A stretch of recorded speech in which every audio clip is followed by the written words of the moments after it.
하나님 말씀 함께 보시겠습니다. 에스겔 38장 1절부터 9절 그리고 39장 17절부터 29절까지 말씀입니다.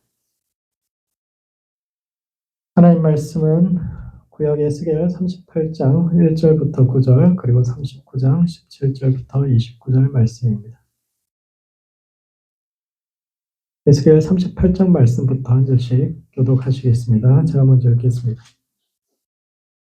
하나님의 말씀이 내게 임하여 이르시되 인자야 너는 마곡 땅에 있는 로스와 메섹과 두발 왕 곧 고게게로 얼굴을 향하고 그에게 예언하여 이르기를 주 여호와께서 이같이 말씀하시기를 로스와 메섹과 두발 왕 고가 내가 너를 대적하여 너를 돌이켜 갈고리로 내 아가리를 꿰고 너와 말과 기마병 곧 내 온 군대를 끌어내되 완전한 갑옷을 입고 큰 방패와 작은 방패를 가지며 칼을 잡은 큰 무리와 그들과 함께한 방패와 투구를 갖춘 바사와 구스와 붓과 고멜과 그 모든 떼와 북쪽 끝에 도갈마 족속과 그 모든 떼 곧 많은 백성의 무리를 너와 함께 끌어내리라. 너는 스스로 예비하되 너와 내게 모인 무리들이 다 스스로 예비하고 너는 그들의 우두머리가 될지어다. 여러 날 후 곧 말년에 내가 명령을 받고 그 땅 곧 오래 황폐하였던 이스라엘 산에 이르리니 그 땅 백성은 칼을 벗어나서 여러 나라에서 모여 들어오며 이방에서 나와 다 평안히 거주하는 중이라. 함께 읽겠습니다. 내가 올라오되 너와 내 모든 때와 너와 함께한 많은 백성이 광풍같이 이루고 구름같이 땅을 덮으리라. 39장 17절 말씀부터 29절 말씀도 한 절씩 교독하시겠습니다. 제가 먼저 읽겠습니다. 또 여호와께서 이같이 말씀하셨느니라. 너 인자야 너는 각종 새와 들의 각종 짐승에게 이르기를 너희는 모여오라. 내가 너희를 위한 잔치 곧 이스라엘 산에 위에 예비한 큰 잔치로 너희는 사방에서 모여 살을 먹으며 피를 마실지어다. 너희가 용사의 살을 먹으며 세상 왕들의 피를 마시기를 바산의 살진 짐승 곧 순양이나 어린 양이나 염소나 수소장아지를 먹듯 할지라. 내가 너희를 위하여 예비한 잔치의 기름을 너희가 배불리 먹으며 그 피를 취하도록 마시되 세상에서 말과 기병과 용사와 모든 군사를 배부르게 먹을지니라 하라. 주 여호와의 말씀이니라. 내가 내 영광을 여러 민족 가운데 나타내어 모든 민족이 내가 행한 심판과 내가 그 위에 나타낸 권능을 보게 하리니 그날 이후에 이스라엘 족속은 내가 여호와 자기들의 하나님인 줄을 알겠고 여러 민족은 이스라엘 족속이 그 죄악으로 말미암아 사로잡혀갔던 줄을 알지라. 그들이 내게 범죄하였으므로 내 얼굴을 그들에게 가리고 그들을 그 원수의 손에 넘겨 다 칼에 엎드러지게 하였으되 내가 그들의 더러움과 그들의 범죄한 대로 행하여 그들에게 내 얼굴을 가리었었느니라. 그러므로 주 여호와께서 이같이 말씀하셨느니라. 내가 이제 내 거룩한 이름을 위하여 열심을 내어 야곱의 사로잡힌 자를 돌아오게 하며 이스라엘 온 족속에게 사랑을 베풀지라. 그들이 그 땅에 평안히 거주하고 두렵게 할 자가 없게 될 때 부끄러움을 품고 내게 범한 죄를 뉘우치리니 내가 그들을 만민 중에 돌아오게 하고 적국 중에서 모아내어 많은 민족이 보는 데서 그들로 말미암아 나의 거룩함을 나타낼 때라. 전에는 내가 그들이 사로잡혀 여러 나라에 이르게 하였거니와 이제는 내가 그들을 모아 고국 땅으로 돌아오게 하고 그 한 사람도 이방에 남기지 아니하리니 그들이 내가 여호와 자기들의 하나님인 줄을 알고. 함께 읽겠습니다. 내가 다시는 내 얼굴을 그들에게 가리지 아니하리니 이는 내가 내 영을 이스라엘 족속에게 쏟았음이라. 주 여호와의 말씀이니라. 아멘. 에스겔 마지막 시간입니다. 에스겔 교재를 만들면서 쭉 앞에서부터 보다 보니까 중간중간에 아직 설교 한 번도 하지 않았던 본문들이 있어서 또 성경 공부 교재를 만들다 빈 부분이 있어서 이제 채웠는데 이게 이제 이때까지 한 번도 하지 않았던 마지막 부분이라서 함께 오늘 나누려고 합니다. 에스겔 38장과 39장은 에스겔의 13번째 예언, 이제 14개의 예언 중에 13번째 예언의 마지막 부분으로 마곡 땅의 왕 고의 침략에 관해 기록하고 있는데 이 말씀이 오늘을 살아가는 우리의 삶과 신앙이 던지는 의미가 무엇인지에 대해 함께 생각해보는 시간을 갖도록 하겠습니다. 첫 번째, 하나님 나라가 이 땅에 오기 위해서는 많은 사람들의 동참과 노력이 필요합니다. 에스겔은 여러 날 후 곧 말년에 이방 땅에서 돌아와 평안히 거하던 이스라엘이 마곡과 연합한 이들에 의해서 침략당할 것을 말하는데 이는 첫 번째, 마지막 날에 있을 최후의 전쟁에 관해서 이야기하고 있습니다. 여러 날 후 곧 말년이라는 것은 말세, 즉 세상이 끝나는 그때에 마곡의 왕국이 침입할 텐데, 여기서 마곡이란 저 멀리 북쪽 어딘가에 있는 어떤 땅을 의미합니다. 마곡에 관한 이야기는 메소포타미아의 광범위하게 퍼져 있는 전설로, 원래 마곡이라는 사람은 노아 손자입니다. 노아의 아들 야베스의 아들인데 이 사람들은 역사에서 사라진 사람들입니다.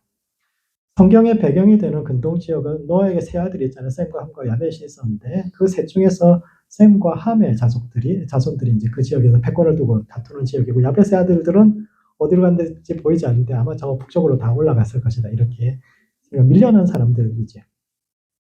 그리고 그 중에서도 노아의 손자 마곡은 아주 먼 북쪽으로 갔는데 아마도 오늘날의 러시아나 스칸디나비아 반도 이때 여기까지 밀려간 것 같습니다.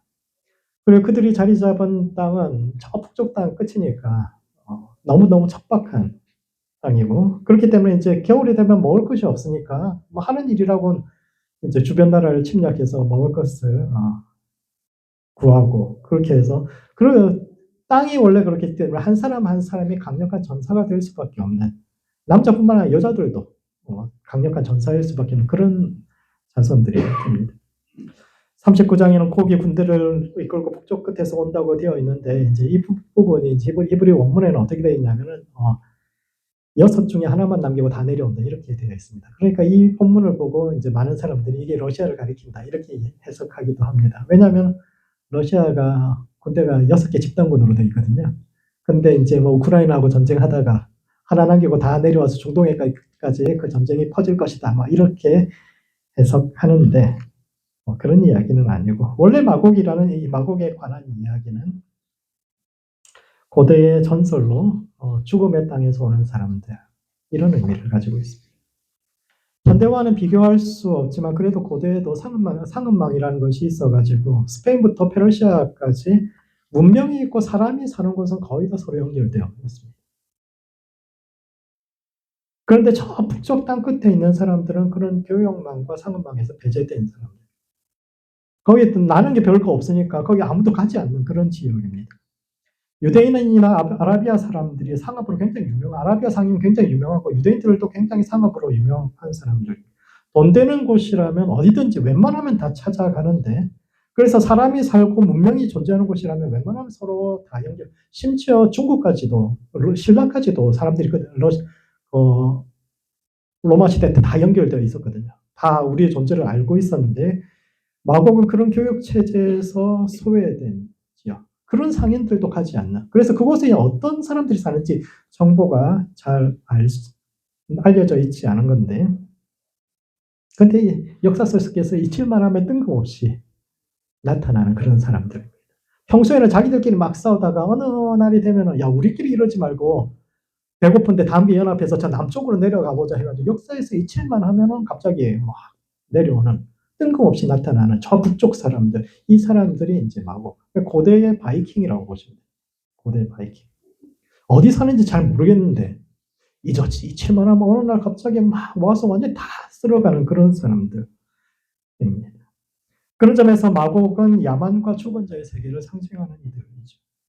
고대에는 땅은 넓고 사람이 별로 없었기 때문에 전쟁을 하는 주요한 이유 중에 하나가 이제 사람을 잡아가기 위해서입니다. 그래서 웬만하면 전쟁을 해도 사람을 상하게 하거나 민간인들 상하게 하거나 그러지 않고 노예로 다 서로 잡아가는데, 마곡 사람들은 전혀 그렇지 않습니다. 왜냐하면 그 땅은 농사가 잘 안 되는 땅이기 때문에 사람 잡아가면 먹을 것이 부족해져요. 그러니까 내려와서 걸리는 사람들 다 죽이고 있는 거 다 뺏어 갑니다. 그러니까 근동 사람들, 메소포타미아 사람들이 이해할 수 없는 사람들, 전쟁을 하는 것도 이유가 있어야 되고 뭐 사람 잡아가 있는데 우리하고는 다른 사람들입니다. 보이는 거 다 약탈하고 다 부서뜨리고, 그러니까 말도 안 통하고, 웬만하면 협상해가지고 이거 주면은 좀 우리 동네를 지나가 협상이 돼야 되는데 그게 안 되고 그냥 다 죽이고 다 뺏어가고 막 다 부숴고 파괴와 야만의 그런 사람들이 이제 마곡사. 그러니까 사람들이 너무너무 두렵죠. 다른 나라는 말이라도 어떻게 통하고 어떻게 협상이라도 통하는데 뭐라도 주면은 그냥 넘어가기도 하고, 뭐 딴 동네도 많으니까 우리 동네는 그냥 협상이 안 되는 사람들, 그런 사람. 그래서 마곡 사람들은 근동 사람들이 이해할 수 없는 들이요, 사람들이 살 수 없는 죽음의 땅에 살면서 산자의 세계를 파괴하러 오는 죽음의 사자들처럼 여겼고 그래서 공포의 대상이 됩니다. 그 사람들은 한 사람 한 사람이 가공할 무력을 가진 전사일 뿐만 아니라 그들의 세계관 자체가, 바이킹의 세계관 자체가 전쟁터에서 죽어야 천국 갑니다. 발할라라는 자기들이 전쟁터에서 죽어야, 평안히 집에서 누워서 죽으면 천국 못 들어가요. 그러니까 남자도 여자도 전쟁터에서 나와서 죽는 것을 최고의 미덕으로 생각을 하니까 이게 이제 문명인들로서 이해가 안 돼. 아니, 살아야지. 살아서 이 땅에서 뺏어가도 그게 아니라 전쟁터에 죽고, 그런 이해할 수 없는 그런 사람들인 거죠. 근데 그들이 마지막 날 이스라엘을 공격한다라고 이야기합니다. 그날에는 그들만 오는 것이 아니라 바사와 구스와 도갈마 백성들이 함께 올 텐데, 이 지명들은 이스라엘 중심으로 한 동서남북의 끝에 있는 사람들인데 그 모든 민족들이 연합해서, 그것도 셈과 함과 야벳의 자손들이 모두 다 연합해서 하나님 백성을 대적하는 그런 일이 마지막에 있을 것이다, 이 이야기를 하고 있습니다. 두 번째, 이는 완전한 회복을 위해서 우리가 지나야 할 과정과 사명이 있음을 이야기합니다. 그렇다면 왜 에스겔은 그 마곡에 관한, 그 지역에 사는 이스라엘 백성들뿐만 아니라 바벨론 사람들도 굉장히 두려움, 마음 한구석에 가지고 있는 굉장히 큰 두려움, 언젠가 천북 쪽에서 우리도 알지 못하는 그 야만의 죽음의 세계에서 온 사람들이 우리를 어떻게 할지 모른다는 이 깊은 두려움에 있는 그 사람들의 두려움을 꺼내면서 이 시점에서 하고 싶은 이야기가 뭘까 생각해 봐야 되는데, 이 38장과 39장 예언의 말씀은 나라가 망하고 한 1년쯤 지나서 했던 이야기입니다. 나라가 망했어요. 그러면 그 상황에서 백성들에게 필요한 말씀은 뭘까요? 회복에 관한 말씀이거든요. 그 시절에 백성들에게 필요한 것은 세상 끝에 있을 어떤 날이 문제가 아니라 당장 오늘 먹고 살 것도 없고 당장 내일이 어떻게 될지 모르는데, 그 시점에 에스겔이 아주 먼 미래에 그냥 세상 끝에, 아니 지금 당장 우리가 죽을 것 같고 우리 민족의 민족이 끝이, 하나님 백성의 모든 것이 끝장이 났는데 그때 세상 끝날에 관한, 그날에 있을 전쟁에 관한 이야기를 하는 이유는 무엇일까요? 그것을 이해하기 위해서는 사실 이 말씀 앞과 뒤에 어떤 이야기가 있는지를 살펴봐야 하는데, 이 말씀 앞에는 그리고 뒤에는 모두 회복에 관한 말씀이 나오고 있습니다. 37장이 에스겔에서 가장 유명한 본문이죠. 마른 뼈가 살아나는 그런 본문이 37장에 있습니다. 고대인들에게서 죽어서 매장되지 못한 시체라는 것은 죽어서 잘 매장이 돼야 천국에 들어가는데, 좋은 곳으로 가는데, 뼈가 막 여기저기 흩어져 있다는 것은 사후세계에서도 불이익을 받을 수밖에 없는 그런 어떤 저주받은 사람들인데, 이와 같이 골짜기에 흩어져 있던 뼈들이 다시 모여서 살이 붙고 힘줄이 붙어서 큰 군대가 된다는 것은 죽어버린 이 민족이 회복될 것이다 라는 그 약속이고, 나아가서 유다와 이스라엘이라고 쓰여진 두 개의 막대기가 하나로 합쳐질 텐데, 이는 솔로몬 사후 하나님께서 이스라엘을 회복시킬 것이다. 지금 우리가 바벨론의 포로로 사로잡혀 있지만 이렇게 끝나는 것이 아니라 하나님께서 우리를 반드시 돌아가게 하고 다시 일어날 뿐만 아니라 나뉘었던 나라, 솔로몬 사후 나뉘었던 두 나라가 하나 되어서 새로운 다윗이 나타나서 우리를 다스릴 것이다 라는 약속이 되어 있고, 그리고 마곡에 관한 이야기 그 뒤에는 하나님 안에서 회복되어질 성전과 약속의 땅에 관한 이야기, 40장부터 48장 이야기가 세세하게 그런 이야기들을 기록하고 있습니다. 에스겔서의 전체적인 구성은 하나님께서 성전을 떠나가시는 장면으로 시작합니다. 하나님께서 지성소에서 출발해가지고 성소 문 앞에서, 그리고 동문을 지나서 시내를 지나가면서 마지막으로 그 감람산 앞에서 마지막으로 그 도시를 돌아보고 하늘로 쭉 올라가시는 이런 장면으로 이제 쭉 구성되어 있는데, 40장과 48장에 하나님께서 다시 돌아오는 장면이죠. 가셨던 그대로 다시 쭉 내려와가지고 성전으로 쭉 들어가고, 이제 마지막 이야기가 그 성전 동문을 닫아두라 이 말씀이거든요. 예루살렘 성전의 동쪽이 동문이 정문입니다. 정문인데 그 문을 항상 닫아둬요. 이게 이제 새로운 성전을 짓게 되면은 이전의 성전과 다르게 항상 정문을 닫아두라. 이 이야기는 뭐냐면 그 문은 하나님 쓰시는 문인데 하나님 다시는 나가지 않는다는 소리. 이스라엘 백성들과 함께 있었던 솔로몬 성전에 있었던 하나님은 그들이 너무 죄를 많이 지으니까 그 성전을 떠나서 그냥 하늘로 올라가셨다가 다시 돌아온 뒤에는 이제 나는 떠나지 않을. 그분을 계속 받아둬도 돼. 이스라엘은 하나님께서 다시 한번 회복시키실 것이고 다시는 너희를 버리지 않을 것이고 너희와 영원히 함께 있을 것이다. 이 약속이 쭉 기록되어 있는데 그 사이에 37장 마른 뼈가 살아나는 그것과 하나님께 돌아오실 그 이야기 사이에 곡과 마곡 이야기가 나온다라는 것은 그 하나님 나라의 완전한 회복이 되기 전에 우리 각자가 싸워야 할 싸움이 있다라는 것을 이야기하고 있습니다. 이것은 이스라엘만이 아니라 오늘 우리의 삶에도 던지는 메시지이죠. 하나님께서 우리를 회복시키실 것입니다. 믿으십니까?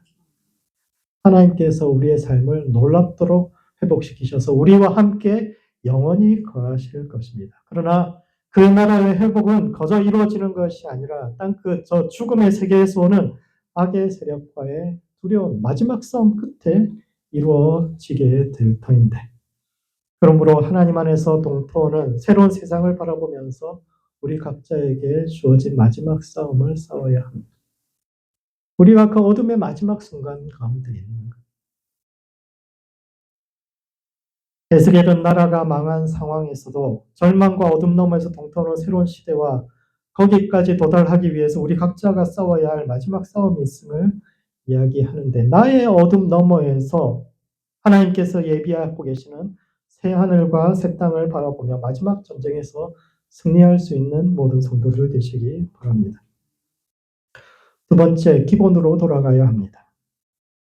최후의 전쟁 이야기의 결론은 각종 새와 들짐승들을 위한 잔치가 예비되었다는 것과 하나님의 영을 이스라엘 백성들에게 이미 쏟았다라는 선언으로 끝나고 있는데, 이것은 첫 번째, 참된 평화가 무엇인지를 이야기하고 있습니다.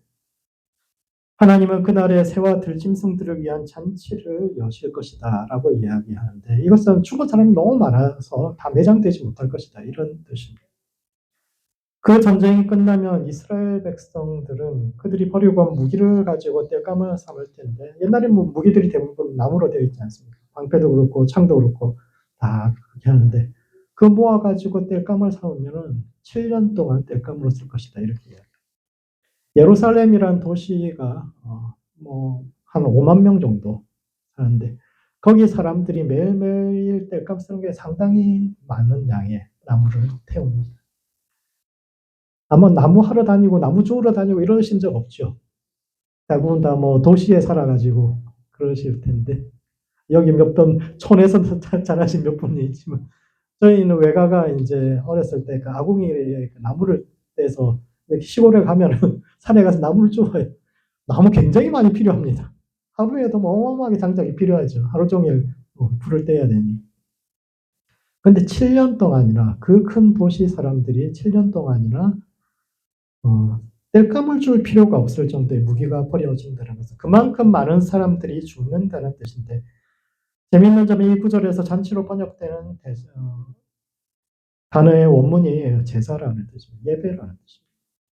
즉 하나님께서 들짐승과 새들에게 매장되지 못한 시신들을 뜯어먹으라고만 하신 것이 아니라 그들의 죽음이 세상을 위한 세상의 평화를 위한 희생과 제물이 된다라는 이런 이야기인데, 이것은 착하고 약한 사람들을 희생시켜서 이 땅에 평화를 가져오는 당시 사람들의 생각에 대해서 그건 잘못된 것이고, 오히려 나쁜 사람들이, 악인들이 죽어야 이 땅에 평화가 온다라는 이런 성경적인 이야기를 하고 있는 겁니다. 세상의 평화는 늘 힘 있는 사람들이 약한 사람들을 억누르고 희생시켜서 입 다물게 하는 데서부터는 그런 평화가 아니라, 하나님께서 이 땅에 갖고 오실 그 평화는 정말 나쁜 사람들, 저 죽음의 세계에서 살아가는 그들이, 착한 사람들을 억누르는 그들이 무너지면서 참된 정의가 세워지면서 이 땅에 진정한 평화가 올 것이다 라고 이야기하는데, 그런 점에서 이스라엘 신앙과 역사에 가장 큰 영향력을 미친 두 나라가 이집트와 바벨론인데, 성경의 사상이라는 것은, 성경의 문화라는 것은 결국 세상의 문화에 대한 반대 문화입니다. 세상이 무엇을 이야기하는가, 그것과 반대로 가는 그런 문화들을 우리가 만들어 가야 한다는 것을 이야기하고 있습니다. 이스라엘 역사에 가장 큰 영향력을 미친 나라가 두 나라잖아요. 이집트하고 바벨론이죠.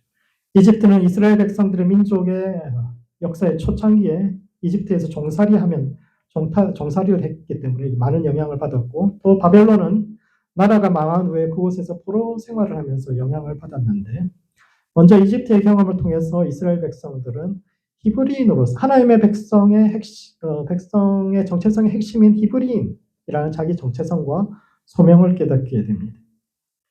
이집트 문화의 특징은 귀족적이고 내세 중심적이라는 겁니다. 전에도 한번 말씀드렸다시피 이집트는 나일강을 중심으로 해서 사방이 사막이에요. 오직 남쪽과 북쪽에만 외부 세계와 연결되는 통로가 있습니다. 그러다 보니까 사회가 변화될 일이 없어요. 자기들끼리 싸움이라도 잡고 또는 귀족들 막 엎어지고 이렇게 해야 사회 변화가 있고 또는 외부 세계와 만남이 잡고 이렇게 해야 세상에 변화가 있을 텐데 변화가 전혀 없습니다. 1000년, 2000년을 그냥 계속적으로 부자는 부자로 가난한 사람은 가난한 사람대로 점점 그 양극화가 심화되면서 1000년, 2000년을 쭉 지내고 나니까 그곳에 있는 사람들의 생각은 뭐냐면 세상은 변하지 않는다. 그래서 부자는 영원히 부자고 잘난 사람은 영원히 잘난 사람이고 귀족은 영원히 귀족이다라는 생각. 우리는 근대를 살아오면서 굉장히 사회가 여러 번 뒤집혔기 때문에 세상이 변화할 수 있다고 생각하는데 그 사람들은 그렇게 생각하잖아요. 우리 아버지도 할아버지도 10대 선조도 다 종살이했고 우리 후손도 10대 후손까지 가서 다 종살이하고 그 생각이 변하지 않고 굉장히 귀족적이고 그리고 그렇기 때문에 이 땅에서는 우리의 희망이 없기 때문에 결국 내세 우리가 바랄 것은 내세밖에 없다. 그러니까 이집트 피라미드 만들고 나서 사람들이 평생 모아놓은 거 다 무덤에 갖고 들어가는 게 뭐냐면 다음 생에서도 그럴 거니까. 우리가 희망을 걸 수 있는 건 내세기 때문에 여기서 그러니까 죽음을 숭상하는 문화 그리고 기족적인 문화를 가지고 있는데 그 속에서 나왔던 이스라엘 백성들은 이 만들었던 하나님께서 그들에게 말씀하셨던 사상은 히브리 정신이죠. 모든 사람을 평등하고 가치 있게 만드셨다. 히브리란 말 자체가 강을 건너온 사람들이잖아요. 낯선 땅에서 하찮은 일하고 산다고 해서 우리가 하찮은 사람들이 아니다. 신앙의 목적은 그리고 신앙의 목적이라는 것은 죽어서 가는 내세에서 역전이 아니라 이 땅에서 하나님께서 원하시는 그런 세상을 만들어가는 것. 그것이 신앙의 목적이다. 라는 그 정신. 그것이 이집트로부터 이 사람들이 나오면서 가지게 되었던 신앙이고 나아가서 바벨론에서의 포로 경험을 통해서 이스라엘 백성들이 가지게 되었던 신앙은 역사의 완성에 대한 소망을 가지게 됩니다. 바벨론이 자리 잡은 메소포타미아 지역은 전쟁이 그치지 않는 지역입니다. 그 지역은 두 강이 흐르는 사이, 메소포타미아라는 말 자체가 두 강 사이의 땅이라는 건데 티그리스 강과 유프라테스 강이 흘러가는 그 사이의 넓은 평원에 굉장히 강력한 여러 나라들이 사로잡고 있고 특출한 한 나라가 있는 것이 아니라 강력한 여러 나라가 있다 보니까 끊임없는 전쟁이 벌어지게 됩니다. 그들은 이 땅의 평화를 가져오기 위해서는 강력한 한 나라가 전체를 통일해야 하기 때문에 이를 위해서 평화를 위해서 전쟁이 불가피하다.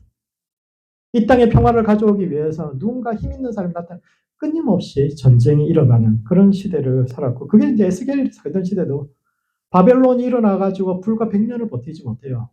통일해가지고 한 3, 40년 만에 망하고 페르시아가 들었고 페르시아 그 전에 아시리아도 있고 굉장히 진짜 춘추 전국 시대를 그 사람들이 살다 갔고 그 시대를 살았던 그러면서 바벨론이 우리가 왜 세상을 통일해야 하는가 이런 것들에 대해서 그래서 나라가 망하고 약소국을 끌려가서 그들과 살면서 에스겔이 했던 답변이 오늘 본문이죠.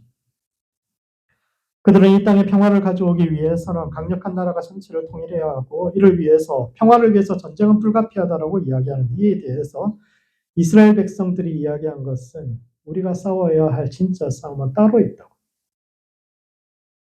우리는 세상 끝에서 다가오는 죽음의 군대에 맞서서 산자의 세계를 지켜야 하고 이 땅의 평화는 약자들을 희생양 삼는 그래서 약한 나라들 다 무너뜨리고 그런 방식이 아니야. 오히려 이 땅에 죽음을 몰고 오는 마곡 사람들과 같은 강자들의 희생으로 이 땅에 참된 평화가 올 수 있다라고 이야기합니다.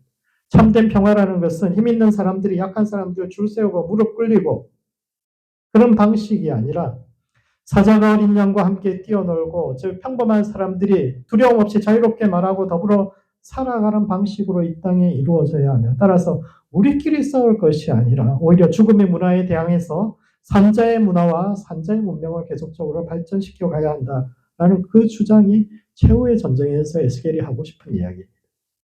많은 사람, 마곡 이야기는 요한계시록에 한 번 더 나오는데, 많은 사람들이 이것을 보면서 마지막 날 하나님의 백성에 대항할 나라가 어딘가, 그들의 정체가 무엇인가 라는 것에 대해서 관심을 기울이지만, 사실 그 시대, 끝없는 전쟁의 시대를 살아갔던 에스겔이 최후의 전쟁 이야기를 통해서 사람들에게 하고 싶었던 이야기는, 이 세상에는 생명의 문화와 죽음의 문화가 계속적으로 싸우고 있는데 우리가 어떤 라인에 서 있는 것인가?